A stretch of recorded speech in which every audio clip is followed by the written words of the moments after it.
I wish you all the 75th Republic Day of India. Today we are stepping into 75th year of our Republic, and we all here, the entire country is celebrating, and the government has aptly kept the theme as India, the mother of democracy, and Viksit Bharat, that is developed India. We are all working towards that, and today I will be taking a few of your minutes in covering a little bit on the constitutions, the framework, and the contents of it, and particularly the preamble, the values, and specifically I would like to touch upon three of the fundamental duties of citizens related to students.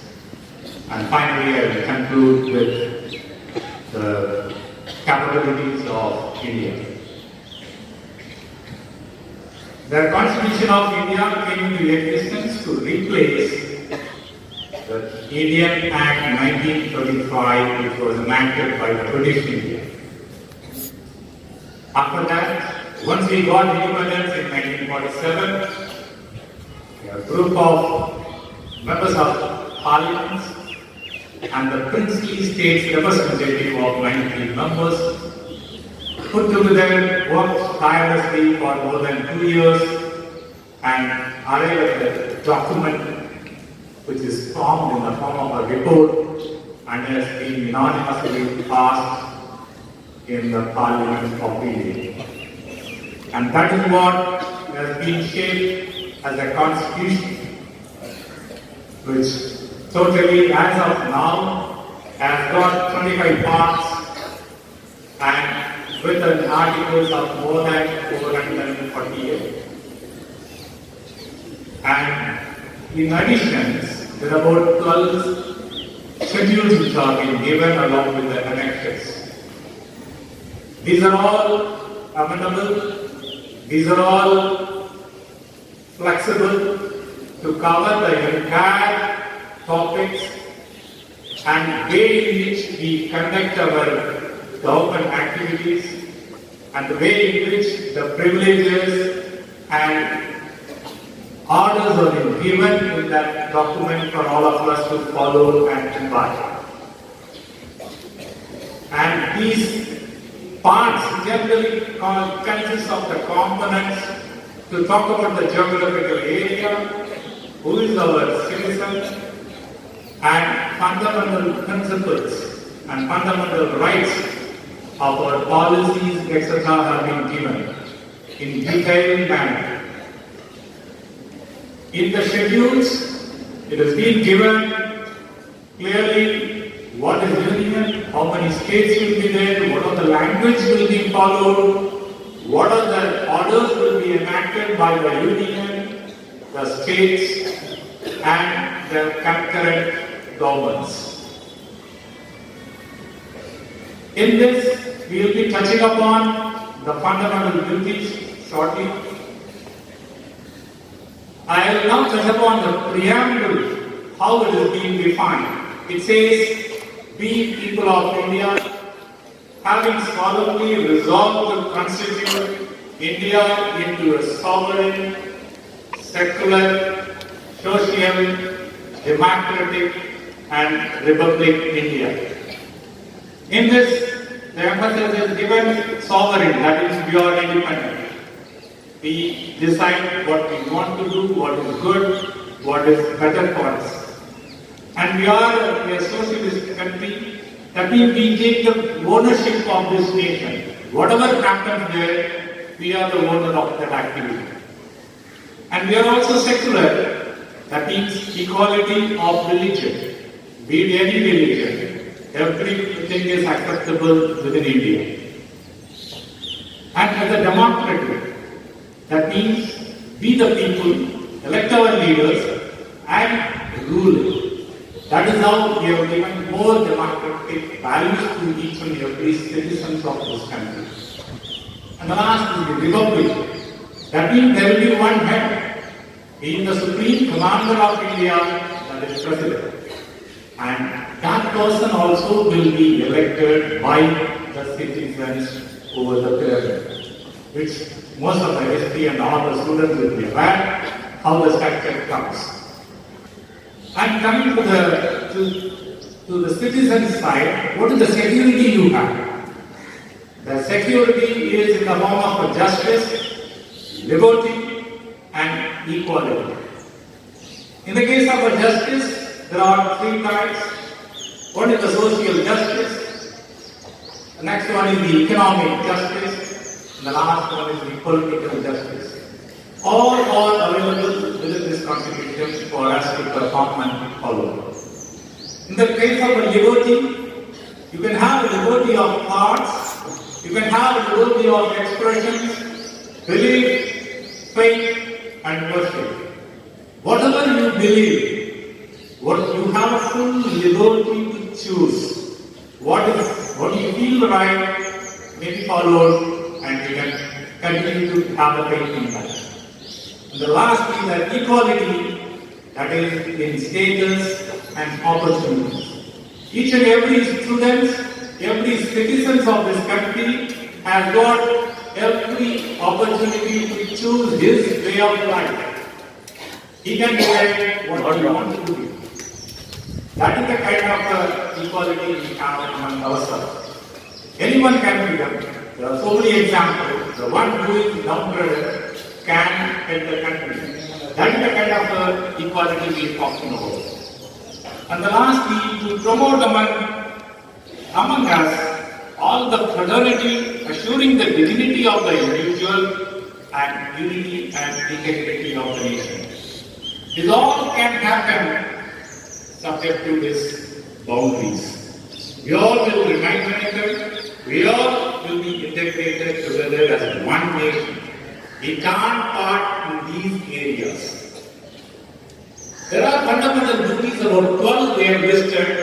I will not be going into. You have to abide by, you have to respect, cherish, follow, uphold and protect the nation, defend, serve, promote, value and preserve, protect and improve, prepare and safeguard and abjure of violence. But I will touch upon the 3 points which is more relevant, I feel, to the students. To develop the scientific temper, humanism, and spirit of inquiry and reform. You all understand everything happening around has got a scientific bearing. Each and every activity, be it your gadgets, be it your plants around you, be it the infrastructure what you have, and what you perform, how you raise and come.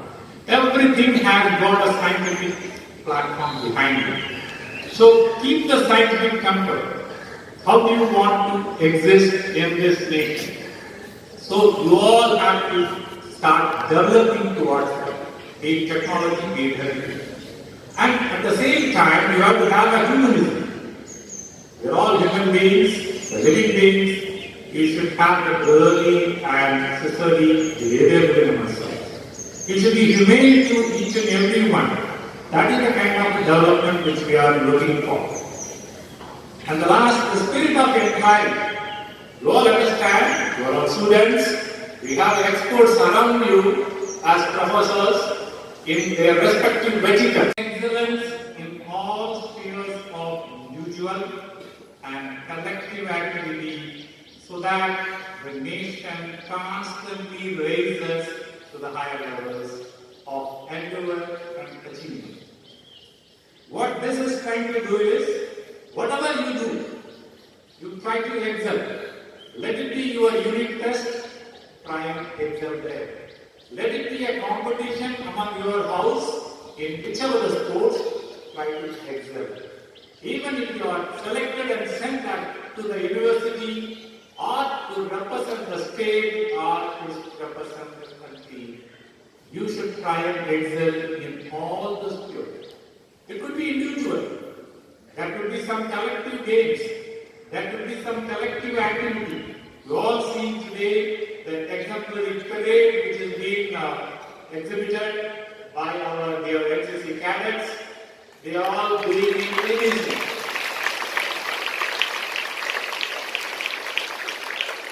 That is the collective activity which you are referring. Even in your own class, you are all doing, everyone must pass. That is the meditation. And everyone must score first class.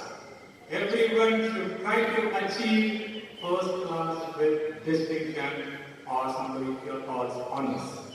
So that is how we should collectively and individually look towards that. Then only the nation can develop and we can reach their heights.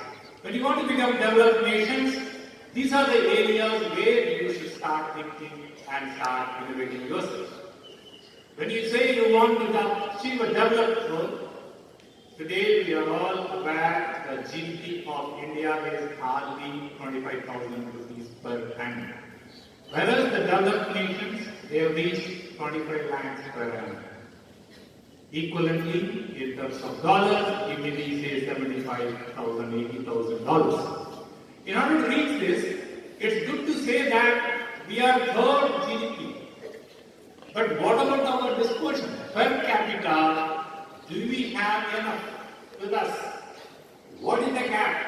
Can we bridge it? Can we all raise to the level of next achievements and thereby our individual per capita income also goes up? That is how people start working towards that. And the 12th duty which has been amended way back in 2002 as 86th Amendment, when you all become parent or a guardian, to provide opportunities for education to his child or what between age 6 and 14. By now you realize that unless otherwise every citizen who is born here are not given the fundamental basic educations, it will be difficult for us to grow. You might have observed the literacy rate is going up, and in specific the literacy rate of women. Unless otherwise they are empowered, they are educated, the India growing is true. So hence, ensure that between 6 and 14, all the children are educated, ensure that they are given the education and enough education to find themselves further career. And the last, I would like to touch upon India's capabilities. The land boundary we have some 50,200 kilometers surrounded by 7 nations. Can you all guess which is the country which is having the longest boundary with us? It's Bangladesh, who is closer to us, and next comes China, Pakistan, in that order. So imagine these boundaries are to be protected. We have a marine border which is close to 7,500 kilometers, including our territorial area. These are all to be guarded. Again, we are surrounded by 7 nations. Each nation will think of its own, but at the same time, we have to ensure that we have a cordial and friendly relationship with our neighbors. But nonetheless, should there be an event, we should raise to the occasion. So we have responsibility to protect these nations of more than 32.8 lakhs square kilometers. That is our responsibility. For that, they have been built with commendable weapons and aerial platforms, like you might have heard of Rafale, Su-30 Mirages, and in the case of Navy, which is INS Vikramaditya, INS Shakti. These are the submarines which are protecting us around us.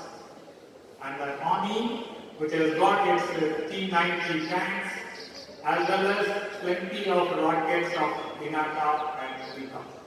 These are the missiles which we have procured, which are available with us to defend our nation in case of any eventualities. I'm sure we all are getting showcased every year in Republic Day parade. Another few minutes from now, you all will be seeing majestically a woman leader marching the contingents in Adi Parade today. Let's give a big hand to all the women who are going to participate in that. Keep it up. About 75% of the contingent today in the Republic Day Parade will be showcased by purely women. Out of that, one of our fighter pilots is also going to fly the Rafale aeroplane in the formation flights. You all must be proud. You can be one of them tomorrow. And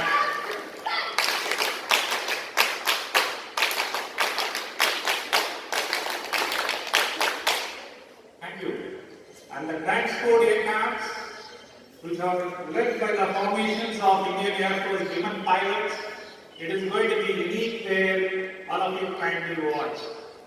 You are all capable, if not equal, more than the men who are exhibiting it for the last 75 years plus. That is the kind of a capability we have developed over a period. That is an opportunity what we have given you. That is the equality we are going to carry all of you there. So students, kindly prepare yourself for that. Look for a development in your own sphere. It could be in your class, it could be in your street, in your village, it could be in your town, it could be the place where you are going to work. That is what matters. Make that organization feel proud. You are part of the organization. You are here to contribute for the betterment of the nation. Then only we can become developed nation. So I wish you all the best for coming here and patiently listening to me there. Good luck. All the best. Happy Republic Day once again.